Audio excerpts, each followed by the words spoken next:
Hair extension எப்படி பெர்ஃபெக்டாக fix பண்ணணுன்றதை நான் காமிக்கிறேன் பாருங்கள். கரெக்டாக ப்ராப்பராக செக்ஷன் எடுக்கணும்.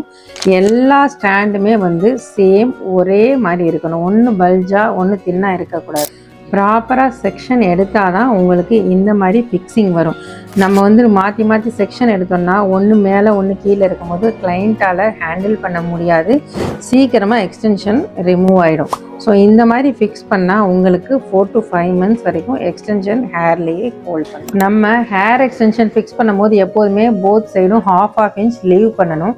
அப்போ தான் எக்ஸ்டென்ஷன் வச்சதுக்கப்புறம் கிளைண்ட் என்ன டைப் ஆஃப் ஸ்டைல் பண்ணால் கூட வெளியில் விசிபிளாக தெரியாது. நீங்கள் எந்த ஸ்டுடியோவில் ஹேர் எக்ஸ்டென்ஷன் ஃபிக்ஸ் பண்ணாலுமே உங்களுக்கு ஃபிக்ஸ் பண்ணுறவங்க ப்ராப்பர் எக்ஸ்பர்டைஸான்னு பார்த்துட்டு நீங்கள் ஃபிக்ஸ் பண்ணுங்கள்.